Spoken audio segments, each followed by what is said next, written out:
Did you miss us? While we ran the last month on a bi-weekly schedule, this week marks a return to the weekly episodes of the Nerd Byword, and this week's a big one as we discuss the plans for the future DC universe on the big screen. The Byword starts now.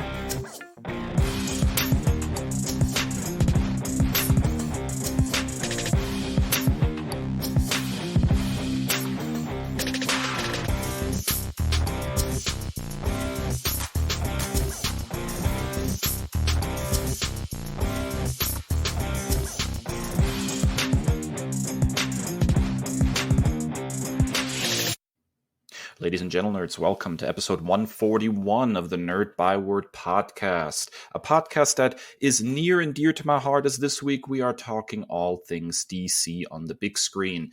Obviously, James Gunn has revealed the plans that he and Peter Safran have cooked up for the first phase of their new rebooted DC movie universe, and we're going to have all the deets and reactions. But first, as always, it's time for...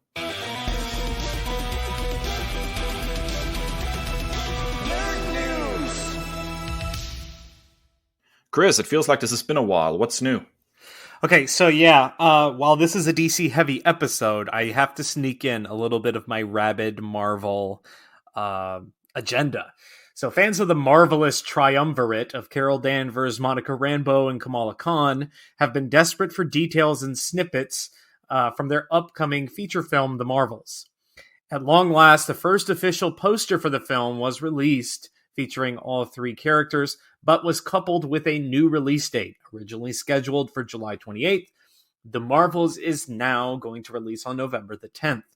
As hinted at in the post-credits scene of the final episode of Ms. Marvel, all three women have begun switching places when they activate their powers. They must now team up in the film to figure out why. Dave, this movie has been at the top of both of our lists for quite some time. What's your reaction to all of that? I'm fine with the poster. I don't think it does a whole lot. It's very blah, I guess is the best way to put it. The best thing that we can say about the trailer is that we get a look at Monica Rambeau's new costume, which I think is cool. But other than that, it's really nondescript. The three main characters are really, really tiny on it. They're not really interacting on the poster. It's all very blah, I guess. So the poster didn't exactly excite me. I am still very, very excited for this movie because it features some of my all-time favorite characters. I have, really fallen in love with Carol Danvers in the comic books, having read, a whole bunch of back issues and reading the current series that Marvel's putting out and just really, really enjoying that character. And obviously, I have read every appearance of Miss Marvel, Kamala Khan now at this point, and she ranks up there in probably my top favorite characters ever. I'm still getting to know Monica Rambeau, trying to catch some back issues, and I know there's a mini going on right now, I believe, which is fantastic. I haven't had a chance to dip my toes into it yet, but I hear really good things. So I think I'm just like wired to really, want this movie and enjoy this movie. I'm also not one of those people that felt, poorly towards, the initial Captain Marvel movie. I actually liked it a great deal. So I know there was like a whole lot of weird, break the internet criticism being thrown at it, kind of like female Ghostbusters reboot level almost, and it was extremely silly to me. I really, really liked the first Captain Marvel movie as sort of setting the stage. But I'm very interested to see these characters meet, interact, how they bounce off of each other, especially considering what we've seen in the comic books of how these characters interact. I think there's a really good starting point for sort of a character-driven, fun, superhero story there. So I'm very, very excited for the movie. Not happy with the delay, obviously, although I understand that Disney is changing strategies. They're starting to stretch things out a little more, try not to oversaturate the market. I know they've backed off of some of their Disney Plus shows. They're stretching those out a little bit more. Only 2 are now supposed to come out this year instead of 4. So I understand what they're doing, but I'm just really psyched for this movie, and I just hate having to wait longer for it, Kris. Yeah, I think I'm going to be patient with it. I know that some people have been critical of an oversaturation of content and being overwhelmed by having to watch so much. So maybe this will space things out for folks who feel that way. Also, the rabid critics of the CGI and the VFX, the people who want to be constantly critical of that, to which first and foremost, I say it's a freaking comic book movie. But secondly, if this takes more time in this delay to maybe tweak some things and make it look a little bit better so those people can go calm down somewhere, have a cup of tea. Yeah, I'm super excited, and I'm willing to be patient because I want it to be great, and I want to give my undivided attention to it. I feel similarly, maybe a little bit better about the poster. I do like the parallel of all three characters, but my major criticism is that they're way too small. And I love Monica's costume. Monica is one of my all-time favorite characters. That miniseries by Eve Ewing right now, absolutely must read. The art is gorgeous as well. The covers by Lucas Verneck are out of this world. And now I'm really trying to go back and, read the old Avengers stuff here soon to, when she was like the leader of the Avengers, because it's obviously making references in this miniseries.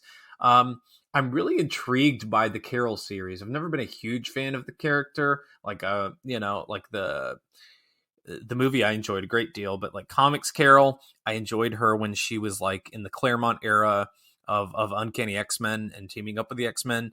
And then she went super cop-ish, and then I kind of lost interest.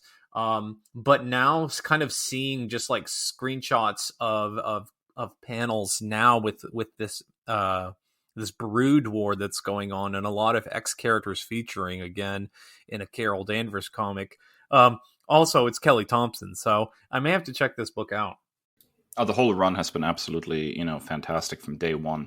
I actually went back and I enjoyed, somewhat the early stuff when Carol first became Captain Marvel. She took up the mantle. That stuff was pretty good, and I enjoyed it. But there is really something special about Kelly Thompson's current run. It really is knocking it out of the park. The book has just been, going from strength to strength.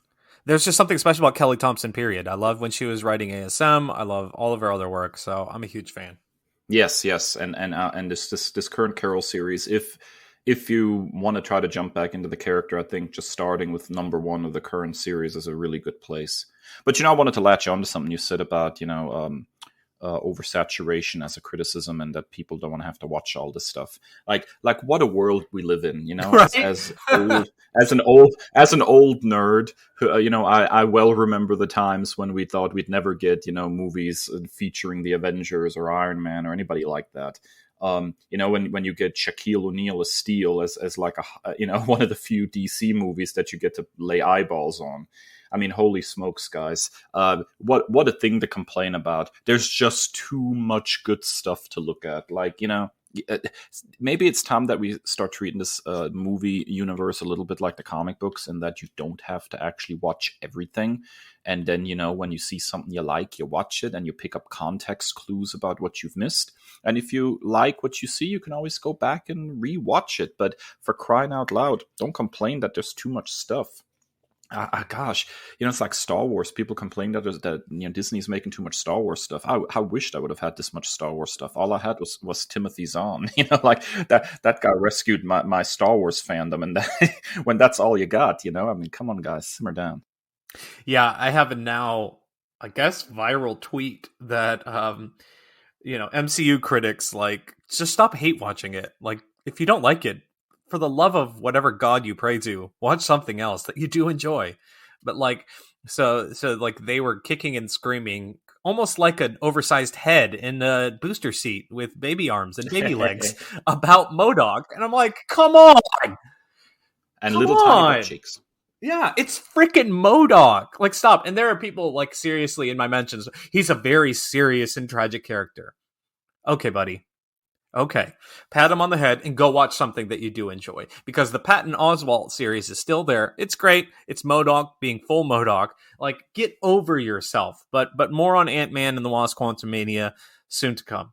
But yeah, it's just stop. You don't have to watch it. If you're whining about having to watch too much stuff, then don't freaking watch it. It's a weird complaint.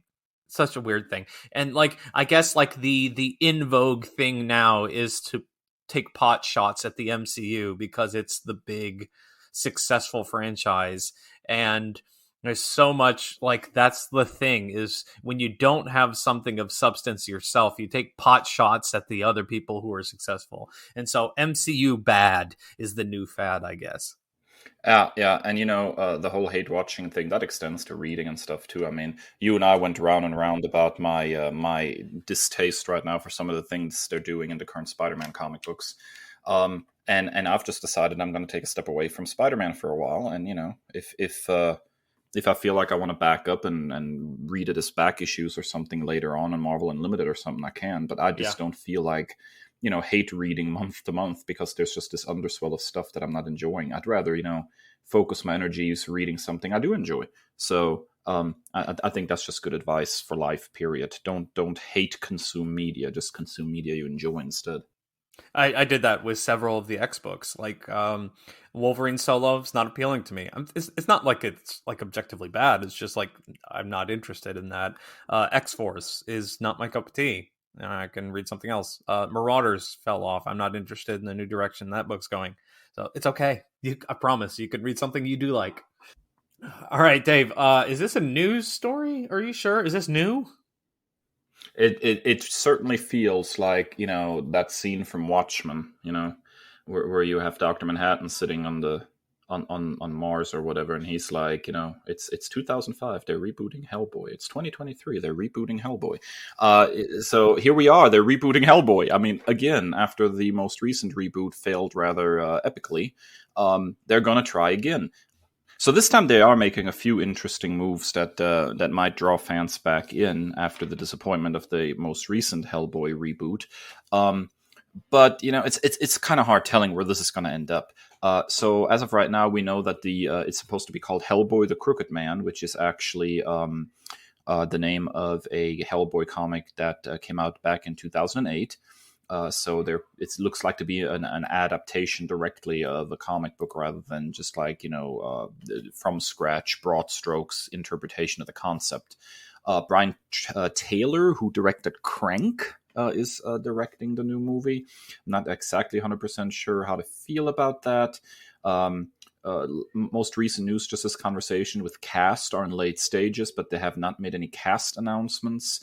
The thing that seems to get people at least marginally excited about this particular Hellboy reboot is that Mike Mignola, the creator, is actually has written the script alongside one of his comics collaborators, Chris Golden. So they actually had like the creator of the series and the writer of the series come in and write the script for the movie. So we should be getting something a little bit maybe more faithful to the Hellboy comic books, at least from a writing perspective. Although again, I'm not sure how the director of Crank is necessarily going to perform visually as far as interpreting Hellboy. That's a wait and see thing.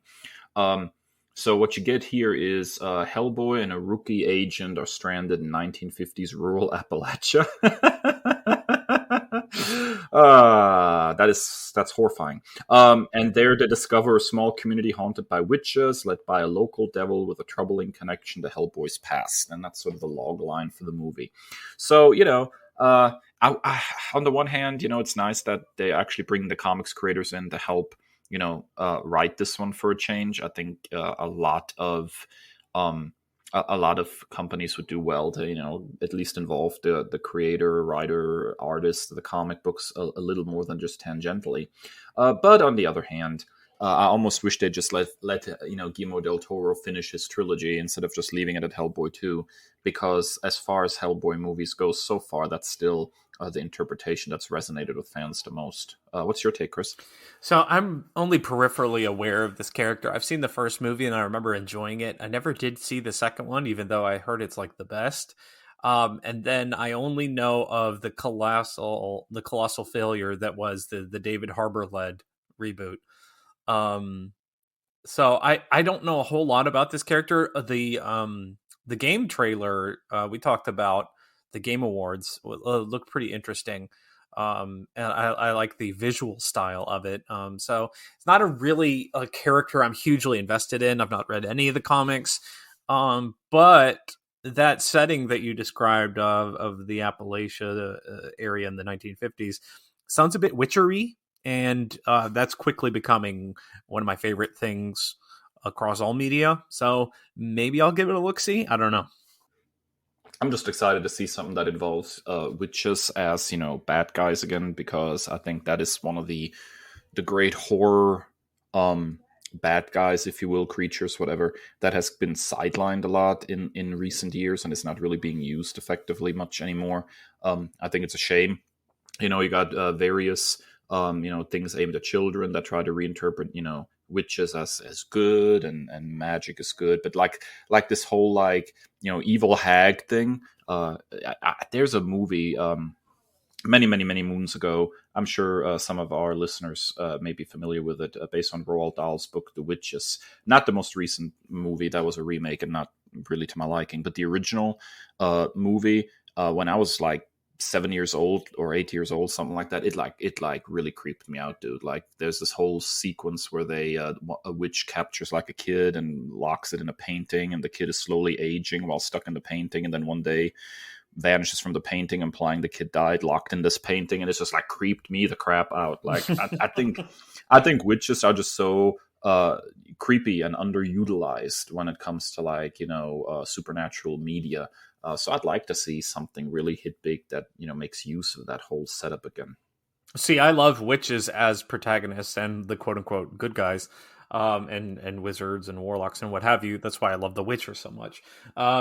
But I also like the kind of the juxtaposition of like maybe them like witches Breaking Bad. If you'll roll with me on that analogy, but like I love just the idea of magic as a whole, and I think there's so much storytelling potential. And I totally agree with you. Like the Attack of the Crones is always a good thing.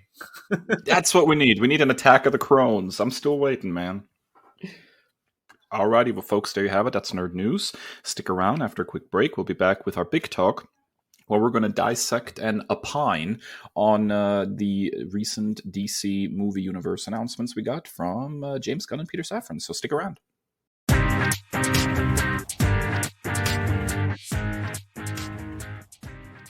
All right, so I'm taking over here as the MC of the Byword Big Talk because it makes more sense for Dave to have the instant reaction to the DC stuff, given his background as the DC fanboy of the two of us.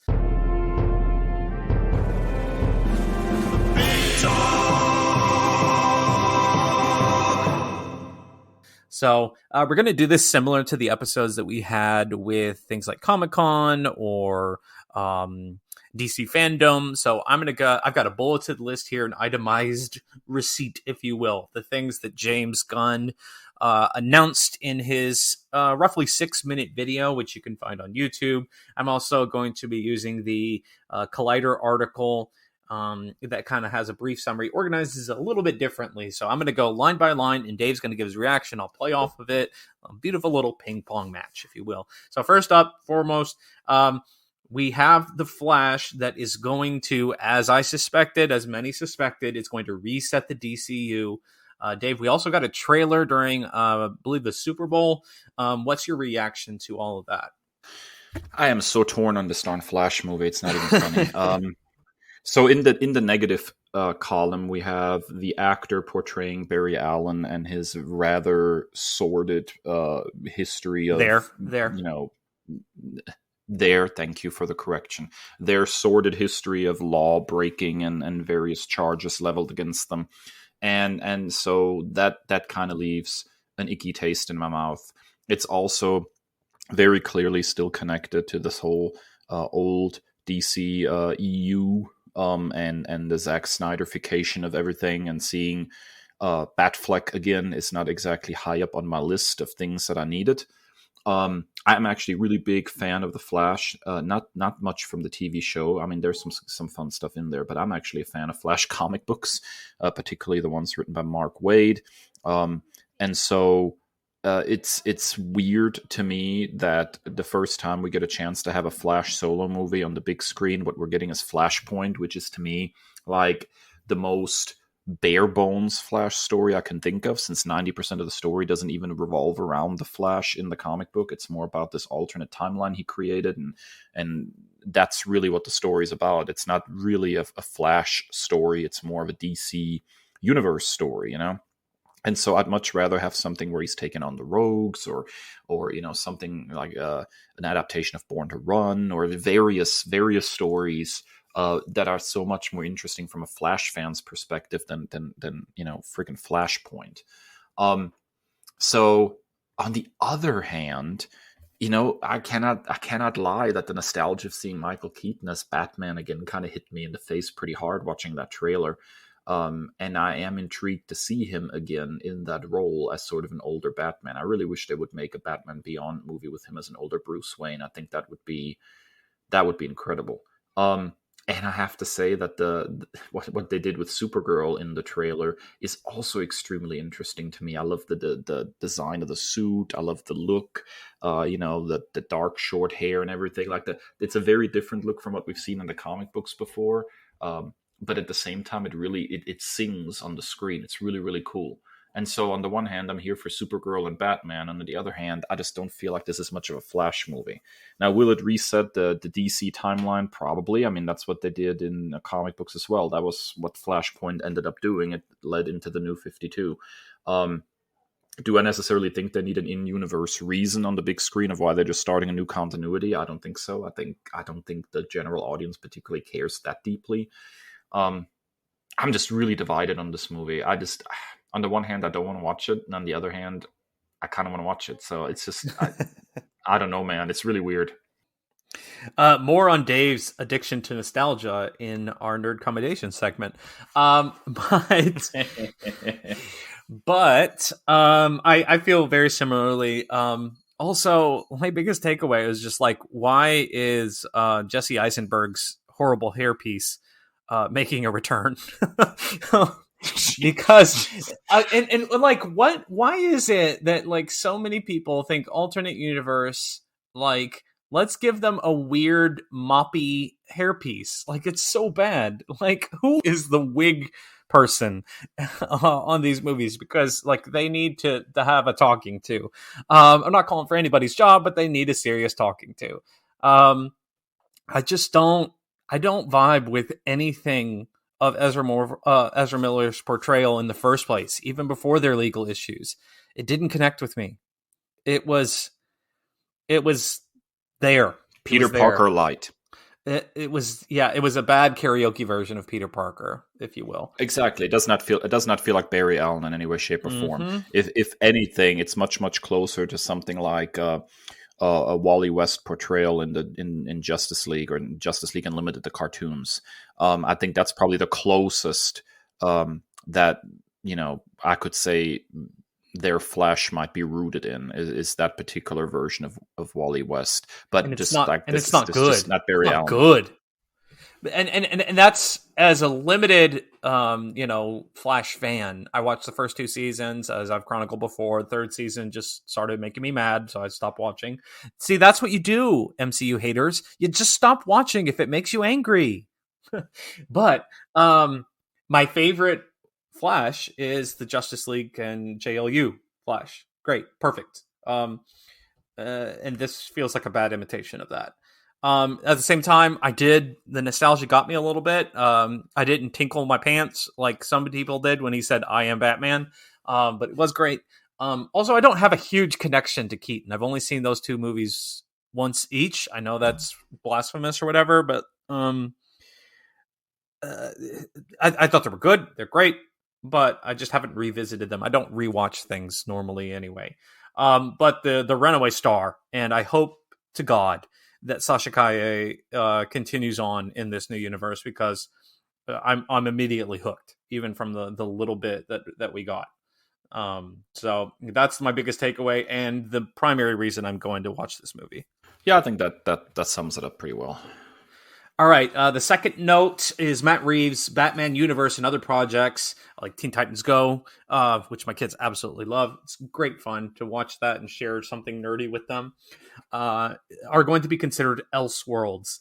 And Matt Reeves' Batman sequel is scheduled to release October 3rd, 2025. We talked about this a good deal a few episodes ago with our news story, which feels like eons ago, Dave. But anything to add? I think the short version is that I really like the return of the Elseworlds label. I don't think we've seen much of that recently, but it was a really, really big part of the DC line when I was younger. And so seeing Elseworlds, some really, really demented, weird stories came out of Elseworlds, but also some really, really cool stuff came out of Elseworlds. It's basically, for the Marvel fans, this is basically DC's What If, right? Yeah. And so using this label, I think, is really smart. I hope that the comic books bring it back too. Obviously, there are things that they want to continue doing.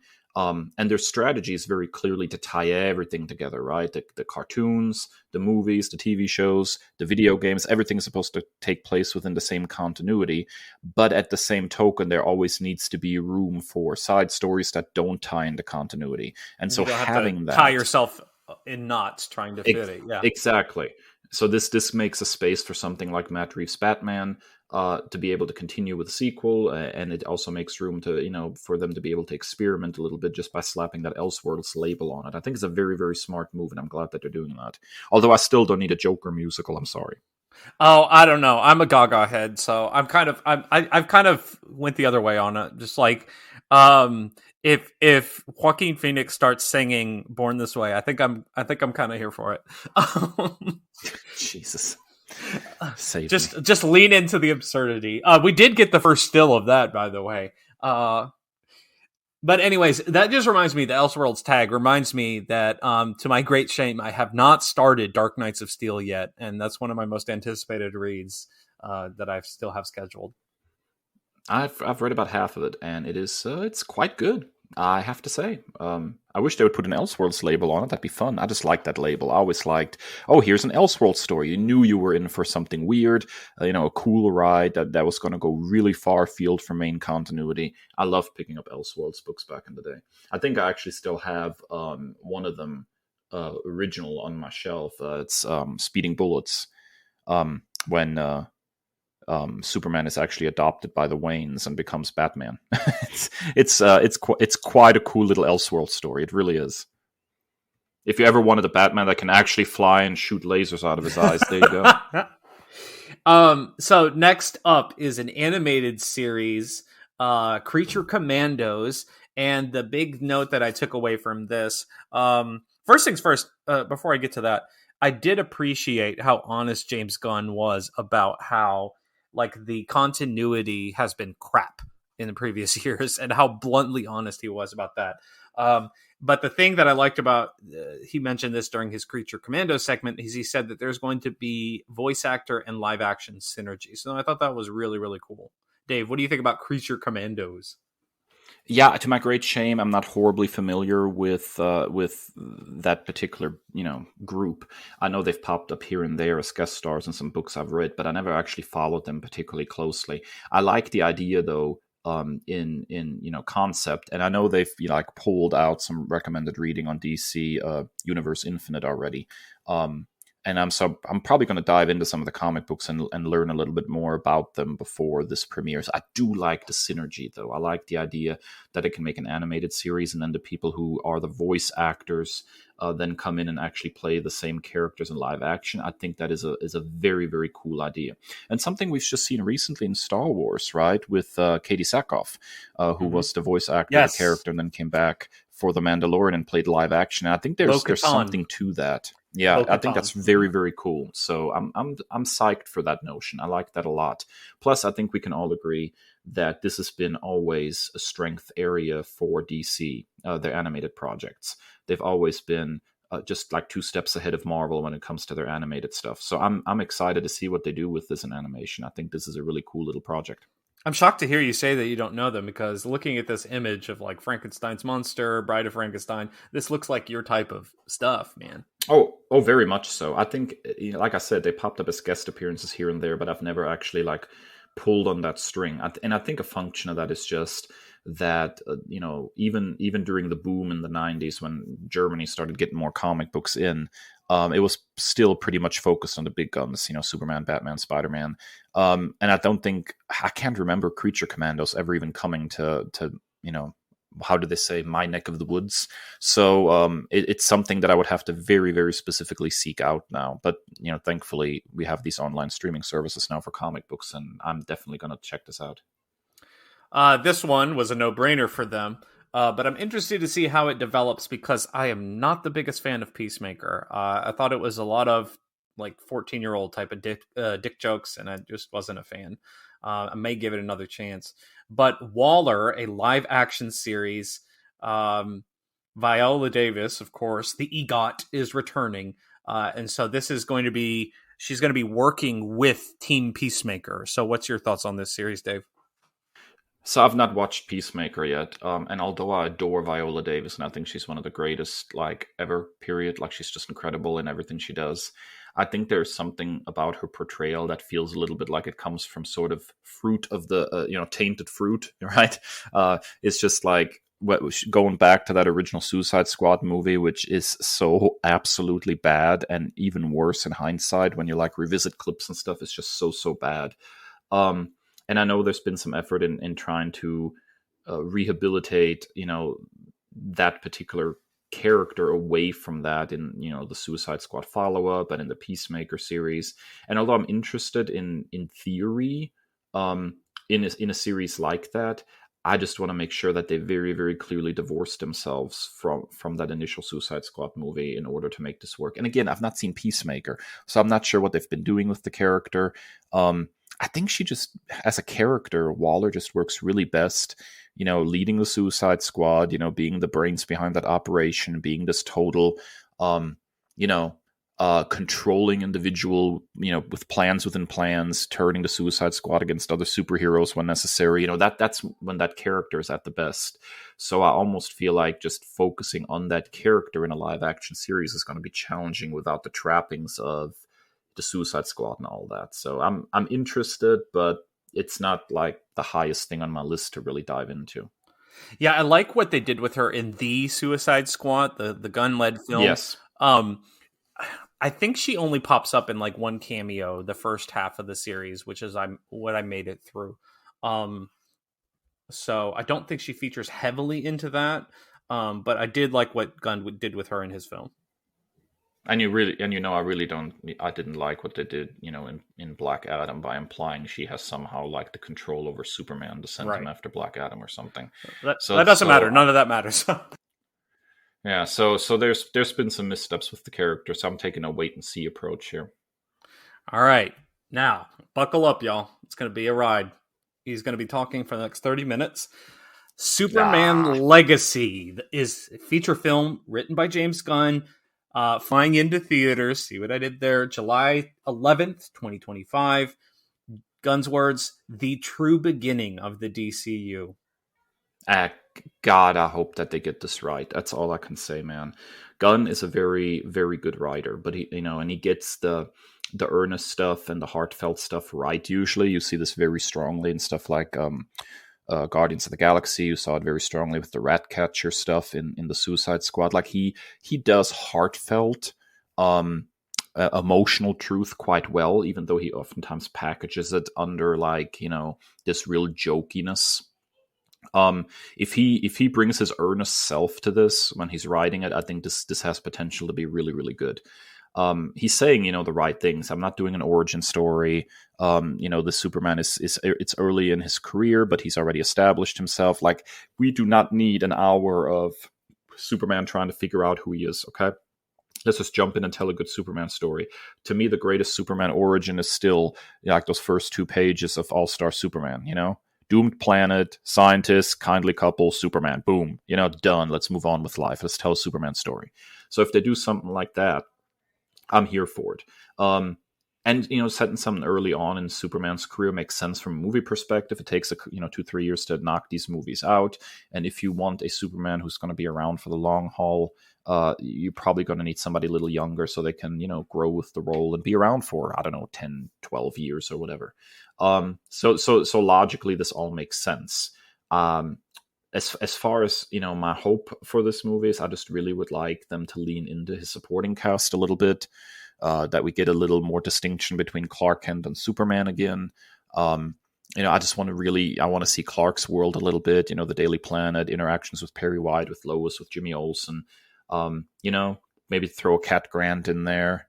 Get Lombard in there to bully Clark a little bit. Like there's a wellspring of like really interesting supporting cast that I don't think has been really tapped into very well in recent years, and I would like to see that. I'd like to see Clark's world. I'd like to see a clear distinction between Superman and Clark as far as their behavior, and not just the glasses. Like I'm a very big believer in like posture and acting and all that. So I'm just wanting Superman, man. That's just I'm looking forward to this, and I'm hoping it is what it has the potential to be. Listen, let me tell you, if you haven't seen Quantum Mania yet, Jonathan Majors there's acting, and then there's Jonathan Majors, and what he's able to do. You're not kidding. With Kang, the character of Kang, and the He Who Remains stuff. Just wait till you see Quantum Mania, because my God.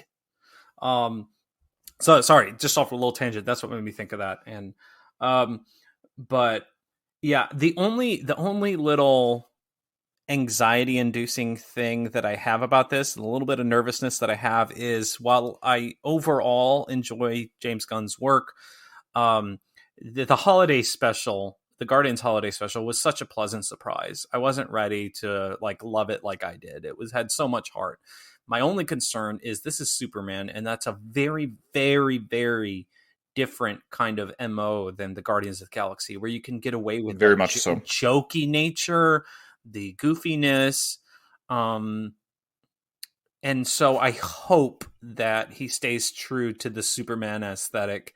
I am deeply encouraged by the cover to All-Star Superman #1 being behind him or flashed up on the screen while he's making this announcement.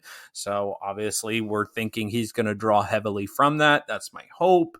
But I'm very, very excited to see this. And I'm excited about everything that he mentioned. I just hope that he can rein himself in. Yeah, he does. I mean, in fairness, I think it's fair to say that he has a little bit better control over his humor than Taika Waititi did in the most recent Thor movie. I think he let I have no idea what you're talking about. Yeah, you do.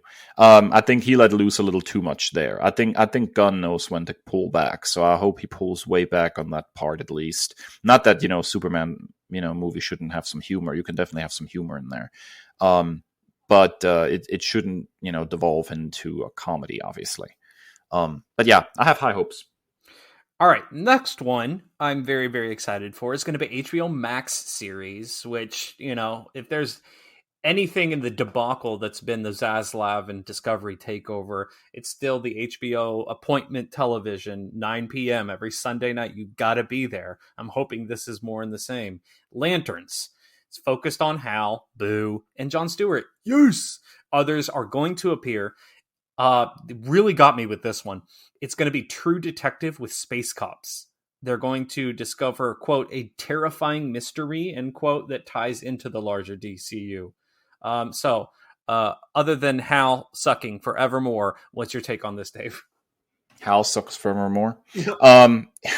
Look, I don't mean this bad, because I've read a whole bunch of Green Lantern comic books featuring Hal Jordan, and he, when you have the right person writing him, he's fine, I guess.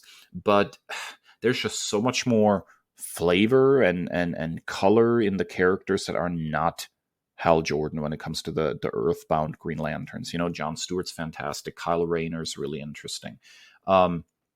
You have Joe Mullen, my absolute favorite Green Lantern. I mean, she has just stolen my heart. Don't forget my boo. Don't forget my boo. Yeah, Jessica Cruz, Simon Boz. There's all of these characters have more personality, I guess. My only hope is when they say it's like True Detective with space cops, that maybe we get a second season of this and it switches focus away from Hal and John and maybe towards a different kind of team up. Maybe we get a Cruz Boz, or maybe we'll get Joe Mullen. We get sort of a adaptation, a Far Sector.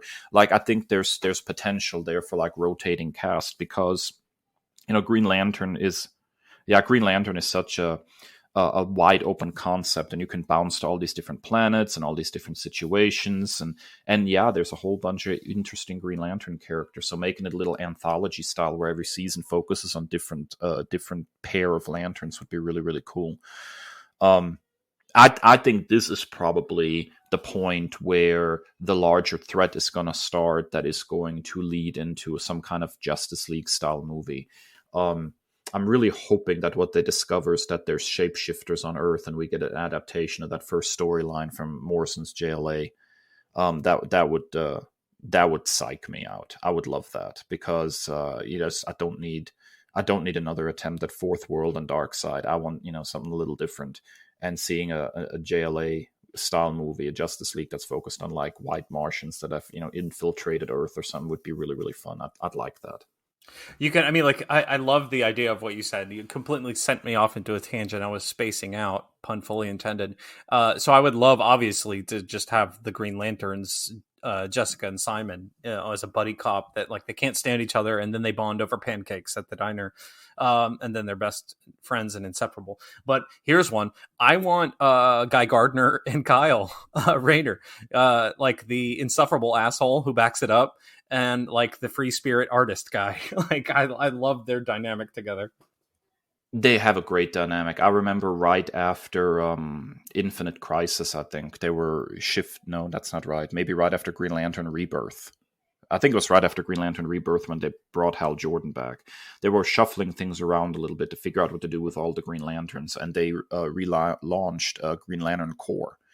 And it's so cool. So basically they shifted Kyle and Guy into like the core, and they were off in deep space while Hal was a little more earthbound there at the beginning.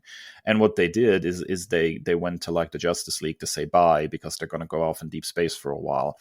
And Guy Gardner is like outside of the watchtower, out in space, and is like mooning Batman through the window. God, I love him. I love him. And then Batman says to Kyle, "Tell Guy he needs a shave." It's like that's the kind of stuff we need on the big screen right there. Oh God, I'm so excited. Yeah.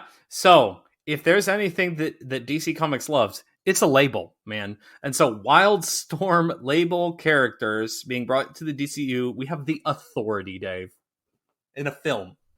Nah. This might sound awful coming from me, but I've never read The Authority.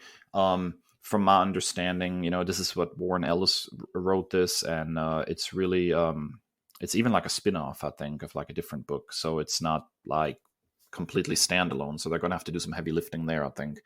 But my understanding is like that edgy storytelling that ended up like bleeding over into stuff like the Ultimates over in the Ultimate Universe at Marvel and stuff, really started with The Authority, and I never really had an affinity for that kind of superhero storytelling. And so I've not read The Authority. It might be really good, and I'm being unfair, but this was not something that particularly grabbed me as far as a movie that I really, really want to see. I would be much more interested in getting Martian Manhunter on the big screen in a solo project or something like that than seeing this. But that's a me thing, I'm interested because it is, the comparisons are undeniable with the Snyder adaptation of the DC films. And then, having The Authority. So I'm interested to see how that is juxtaposed against this new DCU, and kind of how that kind of plays off some of the other stories that they're telling. Yeah, I don't know. We'll have to see.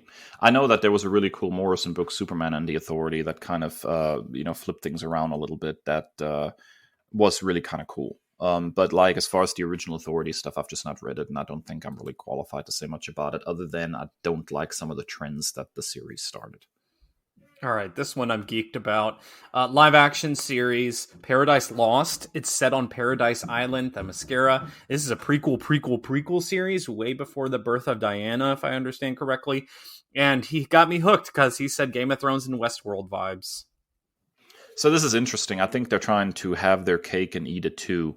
They obviously want to continue to, link into that corner of DC with, Themyscira and the Amazons and everything, but they don't seem to be quite prepared to make another Wonder Woman movie, or haven't even, I think, decided whether they want to continue with the same, current actress, or if they're going to recast, or what they're going to do with Wonder Woman as a property.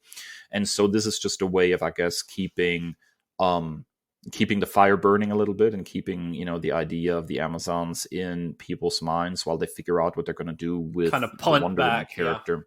Yeah, moving forward. I'm interested in this. I think it's will add a very interesting, different kind of flavor to the DCU by giving this sort of a Game of Thrones style, fantasy setting kind of situation. I really like that. I think it's a very smart idea. But I'm also a little concerned because they clearly have not decided what they're doing with Wonder Woman yet. And I don't think that bodes well. They're building towards something, obviously, in this phase, with the big secret in the Green Lantern series and everything.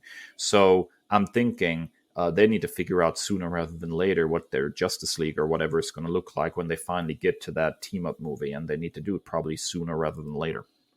I will say, and I neglected to mention this in our opening, this is just part of Chapter 1 of the DCU, which has been dubbed Gods and Monsters. So there is reportedly going to be more in Chapter 1 of this DCU. So I'm right there with you. They're punting back. They're playing it safe until they can kind of see how things develop. Are they going to keep Gal Gadot? Are they going to go in a different direction? My gut just tells me no, based on the reaction of the Jenkins third movie being canceled. They were both pretty upset about that. So I think they're probably going to go in a different direction. It's hard telling right now. I think patience is going to be the name of the game there. Yeah.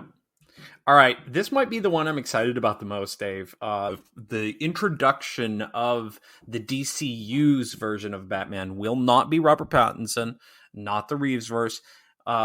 Comes in a film called The Brave and the Bold. It's going to be Bruce and Damian freaking Wayne. It's going to be based on the Grant Morrison run, and it is the beginning of the Bat family in the DCU, and my beloved Dick Grayson is right around the corner, and you can't tell me otherwise. I think this is probably the smartest thing by far that they're doing so far. Because every time we get a Batman movie, it's grim, dark, solo Batman.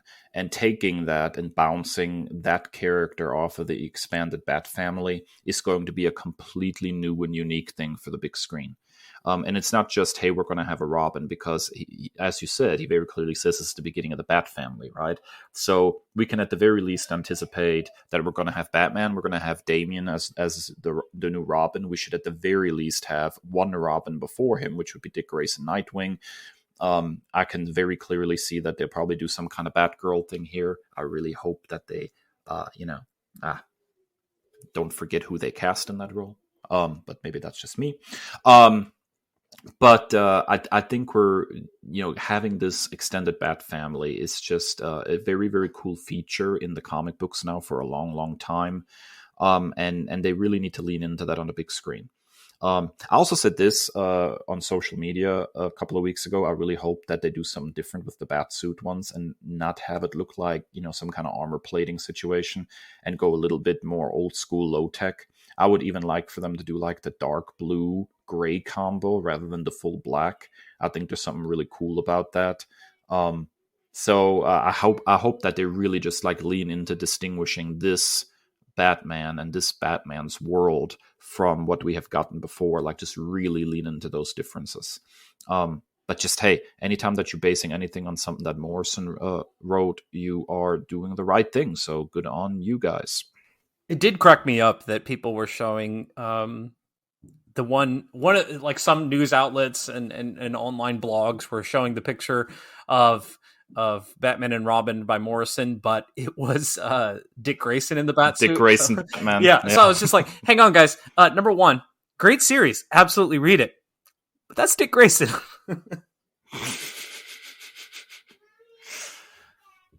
All right, Dave. I know you've got to be geeked about this one. Live action series Booster Gold. I am very, very geeked about this, and I hope they do it right, because Booster is, not quite Guy Gardner level, but he's very self-involved and, you know, a selfish character that has to do a lot of character growth, and that's all interesting and stuff. But, a lot of his initial series was him hanging out in Metropolis and bouncing off of Superman. And I think, it really started singing again in the wake of the Series 52, which came after Infinite Crisis. And what you got there was basically something akin to Quantum Leap, but in the DC universe. You have all these like time anomalies popping up, and he has to basically go and travel through time and fix the timeline. And I think that if they do that with Booster Gold in a live action series, that would be super cool, because it would allow them to bounce around the past of this newly established DC universe, and kind of say, we have a Batman who's old enough to have, a son already, but we're going to go ahead and show you, here's an episode where he meets, younger Batman, and this is what Batman was like when he was first starting out. Or, here's the side character that we wouldn't have any other chance to show, but here we go, So I think that would be a really, really smart move to kind of dive into the history of some of the, lesser known characters or settings, things that you can't necessarily want to pull off on the big screen maybe, and you can shove that into Booster Gold and kind of just play around with that stuff. I think that would be super, super cool. I'm hoping if they take the time travel approach with this, it'll be, what I hope for, because I think it has a whole lot of potential to be really awesome. Yeah, I don't know a whole lot, basically next to nothing about the character other than what you've said on the show. So I'm intrigued, to say the least. I think the best thing you could do for yourself is to read that series that premiered right after 52. It is, I can even send you a link, man. It is really, really good, and you get a lot of like, here's he meets a young Superman, and what in the world? How is he going to pull this off without changing the timeline? There's a lot of really cool stuff happening there. All right, this is proof positive that James Gunn listens to the Nerd Byword, because the previously nerd commended Tom King series is being made into a feature film, Supergirl, Woman of Tomorrow. I know that had to put a smile on your face, Dave. Top 3 Supergirl stories I've ever read. I think this is so smart. Also, if they keep the basic hook and they're really adapting this, that means we're also getting Crypto the Superdog, because Crypto features in the beginning of the story really prominently. So, heck yeah. Woman of Tomorrow, I think, is so underappreciated, and not enough people read it when it came out, and it is so good. Something about the ending kind of irks me, but other than that, I think it's really a tour de force for the Supergirl character, and does such a good job kind of establishing what makes Supergirl different from Superman. The fact that she actually lived on Krypton, she has experienced Krypton, she really is a stranger in a strange land on Earth, whereas Superman was raised here, and for him, Earth is home. And that distinction is a big deal. There's a really cool scene at the beginning. She basically goes off-world because she just turned 21 and she wants to get drunk, but she can't get drunk under a yellow sun, so she finds some planet with a red sun where she has no powers and goes to a bar and just gets sloshed. And it's just a cool little scene, because it just shows like this is something that Superman wouldn't do. But she's not Superman, She's just because they're related and they have the same power set doesn't mean they're the same character. And I think this series does a really, really good job establishing that. She's not just Superman light, So I think this is a really, really smart adaptation. I'm psyched for this one. And I'm glad to hear you provide that sort of context, but because I think as a casual consumer, and for so many other people, they just see the S on the chest and they hear the super at the beginning of the name and they make that association. And so I think that's an important point to make. And I think the TV show, to some extent, leaned into that too. The really earnest Supergirl who's very much Superman light. I think anytime they lean into the fact that these are different people, is always very, very smart. All right, last but not least, a character that I have a little bit of relationship with based on the Injustice games and how fun he is to play off of the other characters and how he's like the protector of the swamp and the earth, had a very popular show that was well reviewed but was canceled, had a lot of folks upset. Swamp Thing as a feature film, Dave. I'm here for this. I hope that they lean into the body horror elements a little bit. and the scary side of it a little bit, because, again, we've talked about this before with the MCU as well. Tonal differences are really, really important. Being able to hit stories in different genres is really, really important. I think Safran even said that this is will investigate the dark origins of the character. So smartest thing they can probably do is to draw some inspiration from Alan Moore's run on the character. That was some really heady, interesting stuff. I think that would be really interesting. But yeah, I'm here for this. Anytime that they lean a little bit into the horror side and kind of merge superheroes and horror, they're taking two things that I absolutely adore and smashing them together. I'm here for it. So yeah, let's do this. All right, that was everything that James Gunn announced in that 6-minute YouTube clip. What are your reactions to them? Be sure to hit us up on social media at NerdByWord on Twitter and Instagram. But now I'm going to pass the hot potato right back to Dave, and he can wrap up this episode as the MC.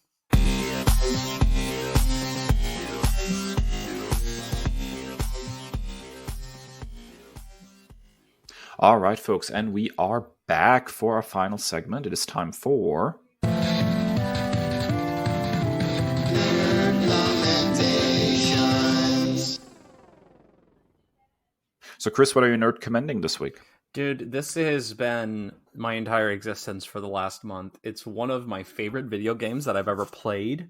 It is XCOM 2, and I bought it in a combo pack that includes the expansion pack War of the Chosen, which I highly recommend, especially it's been out for several years. It just completely was off of my radar. It's released in 2016, and then War of the Chosen released in 2017. It came on my radar because of how much I love Midnight Suns. And so it was developed by Firaxis and 2K Games, the same people who made Midnight Suns. And then it showed up in my Microsoft store as a suggestion. And I got the entire game for $9.99. So you can't beat it. It's a turn-based tactical video game.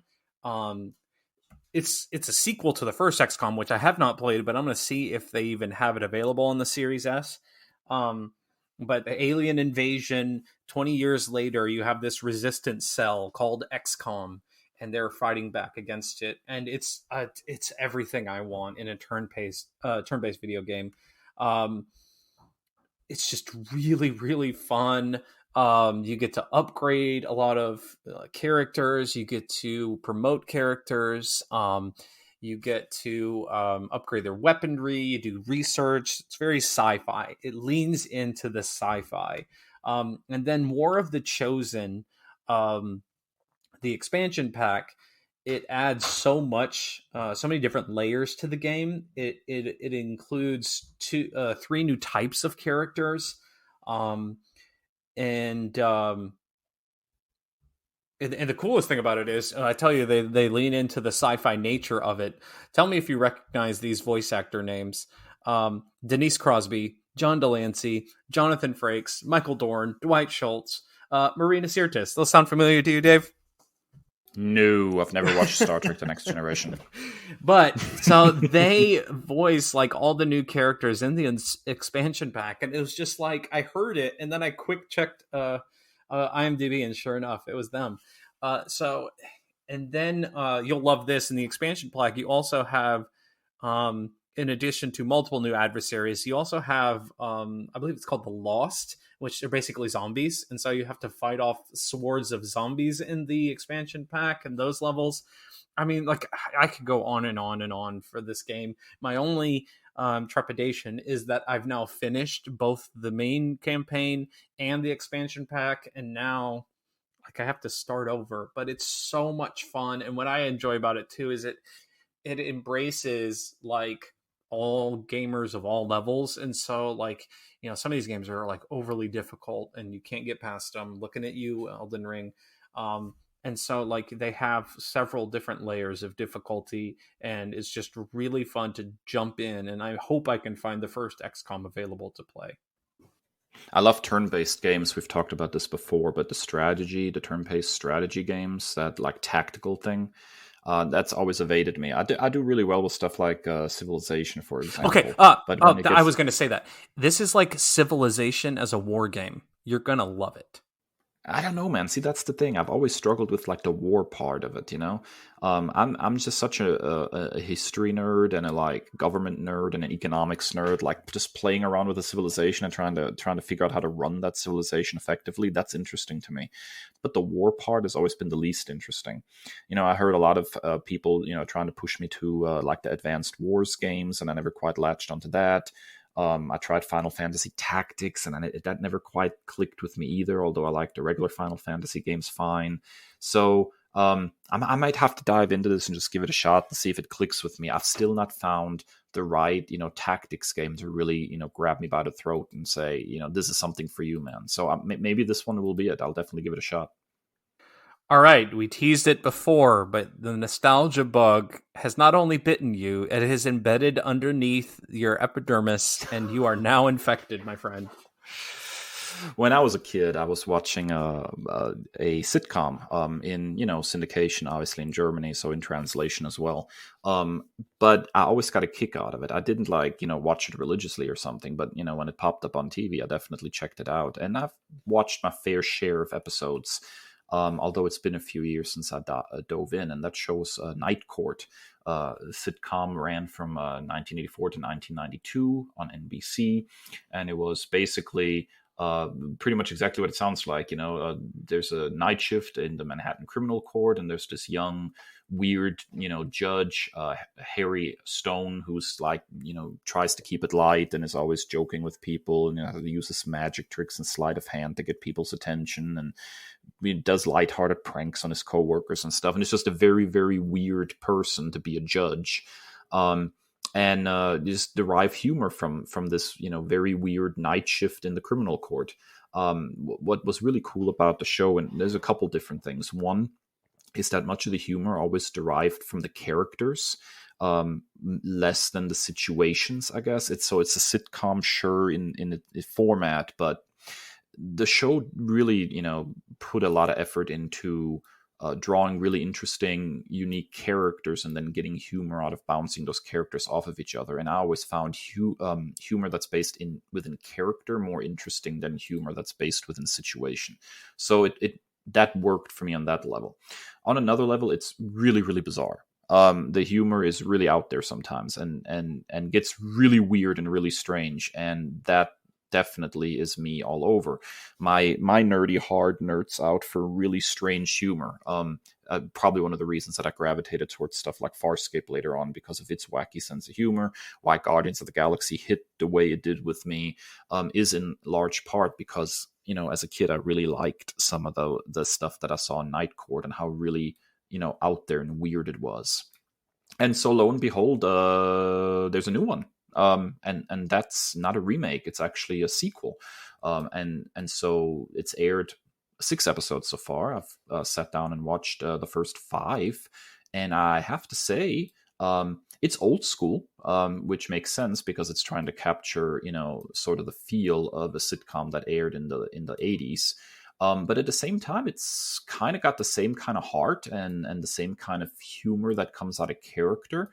Got an original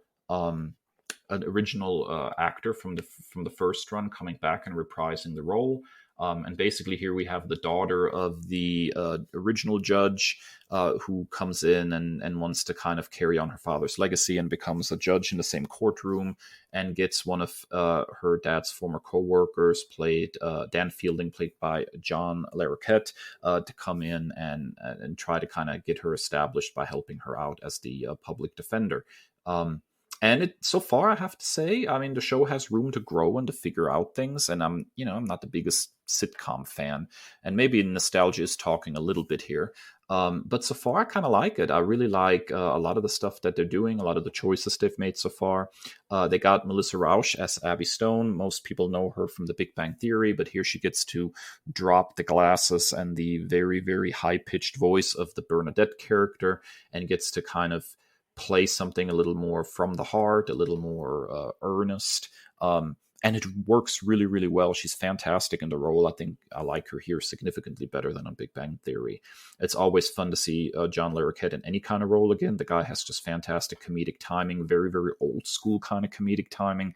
And they're starting to slowly lean into some of the bizarre stuff in the humor that the original had, and so I'm really enjoying this. So if you've ever watched the original Night Court show, or you're looking for kind of sort of an old school sitcom in a very unique setting, I would definitely give the 2023 Night Court a shot. It's quite good so far. So much to unpack here. I have not seen the original. I've heard it referenced like so many different times, but I've never watched it. I do remember John Larroquette from Richie Rich and the great villain that he played in that film. One of the movies that I watched over and over again as a kid. Night Court, the original run, never had a series finale. And I don't know if you were a fan of 30 Rock, but I was. And they actually did an episode where they brought in some of the original actors and try to basically give it like a little send-off within 30 Rock, as a way of like wrapping it up and kind of giving some closure to fans, which I thought was a really unique thing to do and very, very cool, even within the world of 30 Rock. So, yeah. Anyways, I wanted to throw that out there. Yeah, and Melissa Rauch, I have complicated feelings about Big Bang Theory. What about you? I do too. I do too. It's a weird one. There are things about it that I've enjoyed and things about it I absolutely hate. And as a real life nerd, obviously the portrayal of nerddom in that show can really grate and rub you the wrong way. I like I said, I think she is significantly better and more enjoyable in this role than she was on Big Bang Theory. So I think she really works fantastically in this role. I really just immediately gravitated towards the character. All right, I might have to check this one out. Yeah, and as far as sitcoms go, I'm not the biggest sitcom guy. I don't think I've watched a sitcom in years at this point. But just seeing that there was a new Night Court, I had to dip in, and there's really something here. I think if they are given the chance to grow and improve, then this could be something special. All right, folks, there you have it. That's a new episode of the Nerd Byword Wait a minute. We have a bonus feature. We're not going to do this, are we? Really? Must we? I don't know if I can. I don't know if I can listen to one of your rants right now. All right. So, after much bullying and cajoling from yours truly and several other people, Kris has finally decided to sit down and watch Buffy the Vampire Slayer. Lots of complicated feelings there, obviously, considering that You Shall Not Be Named was the creator and showrunner of this one. But I have continuously attested to how influential the show was on my life and how much it means to me. And Kris has decided to sit down and actually watch it. He's watched the first season, which I believe was a truncated season of 13 episodes. They kind of had like a mid-season kind of thing going on there. So it wasn't a full 22-episode season. And here with his recap and feelings on Buffy the Vampire Slayer Season 1 is Kris. So go for it. All right. So first observation: why does every vampire look like a malnourished Klingon? Aside from that, it started off really slow. But from the jump, the biggest observation that I have is Sarah Michelle Gellar deserves all the flowers that she's been given all over the years. She has immediate charisma and is a scene stealer from the opening credits. Like, she's amazing, and the reason that I stuck through this bumpy ride that was the first season, a lot of low budget funny stuff. The third episode made me laugh with the voodoo Barbie dolls. Xander is the effing worst. I can't stand him. I hate him. We want to talk about self-insert characters. People want to take pot shots at female creators for having self-insert characters. If there've ever been a self-insert character, at least as of right now, Joss Whedon self-insert as Xander, as the guy who got shut down and denied from the girls he liked, and then he turns into this weird incel energy. But more on that to come, because you tell me, several other people tell me, I'm going to love him, but right now, can't stand him. But yeah, I was very ho-hum on this. It felt very formulaic, episodic, until Spoiler alert, Buffy died in episode 12, 12 episodes of the first season. And then she came back and said, I may be dead, but I'm pretty. And that's more I can say for you. And honestly, a line like that, how can you not love this show? And she's come back. I've started season 2, and she's got this weird aura around her. Something happened when she died, when she was bitten. I don't know yet. More to come, but a very bumpy first season. But I'm here for the ride. I'm glad to hear you say that. Xander does develop as a character, and I think you'll see him in a different light. The high school years are sort of highlights for a lot of people when it comes to Buffy, but I think Xander's character really starts thriving and becomes interesting once they graduate. He becomes better already later in the high school years, but once they graduate from high schools, and kind of how Xander tries to navigate post-graduation world, he becomes an increasingly interesting character, I think. Sarah Michelle Gellar is the best. Crushed on her real hard when I saw this for the first time. Not gonna lie. But the show, you're right. The first season objectively is bumpy. Again, and I said this about Night Court in my nerd commendation. There was a time when TV shows had a chance to figure out their way, and they had to run through some episodes and try things and figure out what worked and what didn't. Most shows that we consider today epic and classic did not, start out that way. They had to find their footing. Regrettably, in the streaming age, most series never get enough time to really figure themselves out, which I think is a shame.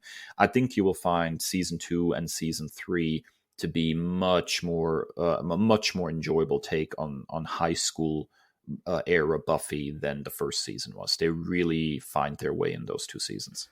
I neglected to mention that Allison Hannigan is perfect in every way. She is adorkable as it gets, and I love her forevermore. And she also has fantastic character development. The Willow that you see now is not the Willow that you will get in a couple of years and a couple of seasons. So I think you'll be very, very interested to see her progression as well. That's one thing I really liked about the show, is that there was definite growth. Even back then already, they grew their characters. I thought that was interesting. And Charisma Carpenter can bully me anytime. I just bet. Alrighty, folks, there you have it. That was a new episode of the Nerd Byword podcast. If you like what you just heard, then please get on your favorite podcasting platform. Give us a rating, a review, and of course, subscribe so you never miss an episode. We are available on all podcasting platforms, including our very own website, nerdbyword.com. And please feel free to engage with us on Twitter and Instagram at ThatNerdDave, at ThatNerdChris. And as always, stay well and stay nerdy. The Nerd Byword is written and produced by Kris and Dave, 2 nerds with a love of all things pop culture. The podcast features music by Al Jimenez with additional drops composed by Joe Biondi. Our show art is by Ashery Design. Find us at nerdbyword.com and wherever podcasts are available.